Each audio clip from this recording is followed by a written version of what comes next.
झारखंड के बाद अब बंगाल में भी जयराम की दहाड़। बंगाल में हिट हुए टाइगर जयराम। टाइगर के गूंज से उठा बंगाल। जंगल महल की गलियों से एक आवाज आया है, उठो नौजवानों, फिर से इंकलाब आया। कोई आज बीजेपी में है, कल को तृणमूल में चला जाएगा। समाज आपका चिरंजीवी है, आप समाज के साथ रहिए। किसी एमपी एमएलए में इतना ताकत आपने देखा था क्या? झारखंड के बाद अब बंगाल में भी जयराम महतो ने जबरदस्त तान छेड़ दी है।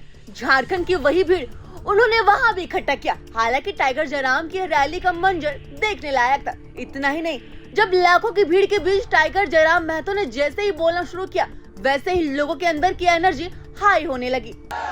कि जंगल महल की गलियों से एक आवाज आया है, जंगल महल की गलियों से एक आवाज आया है, उठो नौजवानों, फिर से इंकलाब आया। क्या आप तैयार हैं?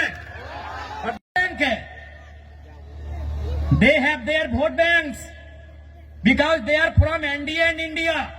कोई फर्क नहीं कैंडिडेट कौन होगा, who will be the candidate. आप इंडिया से हैं, इंडिया गठबंधन से हैं, ये लोग आपको वोट करेंगे। आप एनडीए से हैं, ये लोग आपको वोट करेंगे। I am independent new Qamar party. हमारे झारखंड में भी क्या सेफ है? 81 में 56 इंडिया के पास, 24 एनडीए के पास। 56, 24, 80 हम अकेले हैं। यानी हमारे पास कोई वोट बैंक नहीं, हमारे पास कोई समीकरण नहीं। और हमने क्या कहा कि पार्टी बनती है, बिगड़ती है। कोई आज बीजेपी में है, कल को तृणमूल में चला जाएगा। समाज आपका चिरंजीवी है, आप समाज के साथ रहिए। किसी एमपी एमएलए में इतना ताकत आपने देखा था क्या? हमने स्पष्ट कहा कि आप हमारे राजनीतिक कार्यक्रम में आते हैं, अच्छी बात है। आप मेरी पार्टी के मीटिंग में आते, अच्छी बात है, लेकिन आप समाज की मीटिंग में पहले जाइए।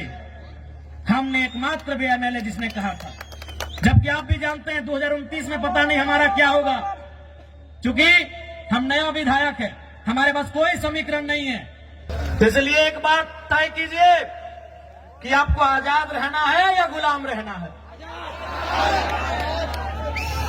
तो भैया अगर आजाद रहना है तो आपको उस कौवे की तरह अपनी संस्कृति, अपनी परंपरा, अपनी आइडेंटिटी, अपनी पहचान, उसके साथ आपको जीना होगा। तो क्या ये नौजवान पीढ़ी जो हमारा आने वाला भविष्य है, क्या वो आज के इस कार्यक्रम के माध्यम से ये प्रतिज्ञा लेंगे कि आप अपनी परंपरा, अपनी संस्कृति, अपनी मातृभाषा को बचाएंगे?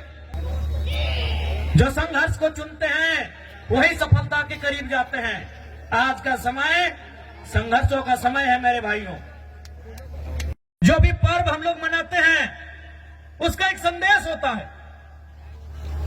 हमारे जो तो पर्व आछे, जो तो त्योहार आछे, ওদের ভিতর একটা মেসেজ আছে, সন্দেশ আছে কি আর মানে কি?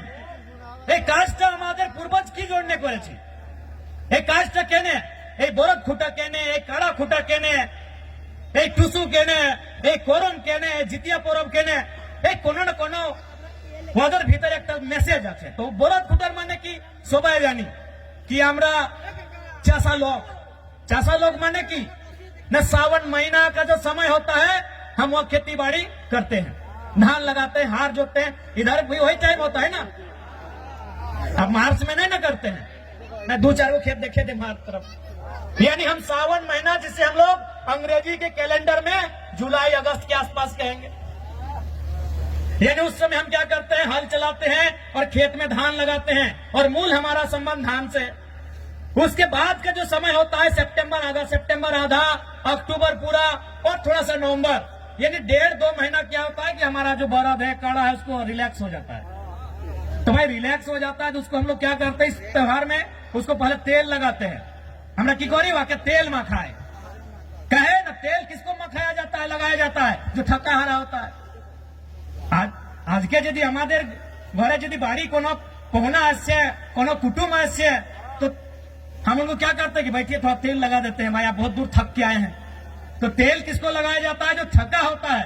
तो हमारा जो बरद है, काड़ा है, ये सावन महीना में इसको जोतते जोतते नारते नारते ये थोड़ा थका है। अब इसको तेल लगा के बोल रहे भाई थोड़ा सा तुम अब तंदुरुस्त हो जाओ। तुम थोड़ा सा फिट फाट हो जाओ। कहे ना फिर अब आ रहा है कार्तिक और अगन का महीना कि धान काटना है और फिर तुमको गाड़ा गाड़ी में लोड करके घर पहुंचाना है। अब धान काटने के बाद फिर बरत गाड़ी में लोड करके घर भी पहुंचाना है और माड़ा भी रहना है, धान खिजाना भी है। तो इसीलिए उसको तेल लगाते हैं कि तुम अब या तुमको फिर से तैयार हो जाओ। এই আমি এটাই না জিজ্ঞাসা করেছি কি ভাই কোনো না কোনো আমাদের त्योहार আমাদের পরব মেসেজ আছে, तो मैसेज की ना हम आपको तेल लगा दिया फिट फाट और अभी खूंटा भी काहे किए, उसको गुस्सा दिला रहे हैं कि भाई तुम और गुस्सा हो जाओ, तुम ही रागे तुम ही रिझे। कहे ना इसी गुस्सा के साथ मेरा खेत से धान उठाना, हम लोग का खेत भाई सब ज्यादा खेत आसान नहीं है। कुड़मीर खेत से धान उठाए के लाना आसान है कि? तो वही उसको गुस्सा दिलाते हैं सूप से मंदिर बजा के ऐसे मैंने उसको हलकार के कि भाई हाँ तुम गुस्सा करो, हम चाहते हैं तुम गुस्सा करो, और उस गुस्सा के बदले जब हम धान खेत में तुमको नारेंगे फिर उठा के उसको बाहर लेके आना है।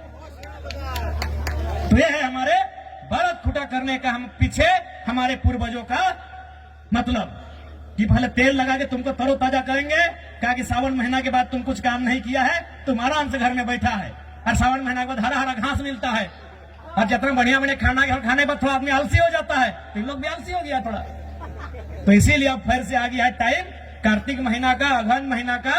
अब इन लोग को वहीं जयराम महतो ने कहा चाहे आप इंडिया से हो या फिर इंडिया गठबंधन से, वोट बैंक चाहे कोई भी हो, लेकिन समाज और संस्कृति की पहचान सबसे पहले है।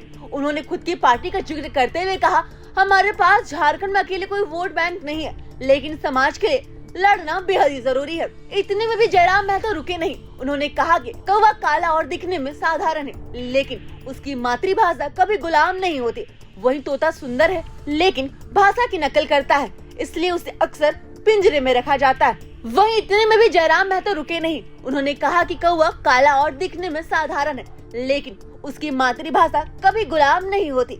वही तोता सुंदर है लेकिन भाषा की नकल करता है, इसलिए अक्सर उसे पिंजरे में रखा जाता है। वही उन्होंने यह भी कहा कि मतलब साफ है, जो अपनी पहचान और संस्कृति के साथ खड़ा है वही आजाद है। इधर युवाओं को जोश हाई देखते हुए जयराम महतो ने जोर देते हुए कहा कि एक पीढ़ी को जेल जाना होगा और दूसरी को गोली खानी होगी, तभी तीसरी पीढ़ी सफल होगी। समाज और विरासत की रक्षा के लिए त्याग करना बेहद ही जरूरी है। फिलहाल झारखंड और बंगाल में जयराम महतो ने फिर से दिखा दिया कि समाज, संस्कृति और युवाओं की शक्ति सबसे बड़ी है। प्रभातखबर.com, विश्वास वही, रफ्तार नहीं।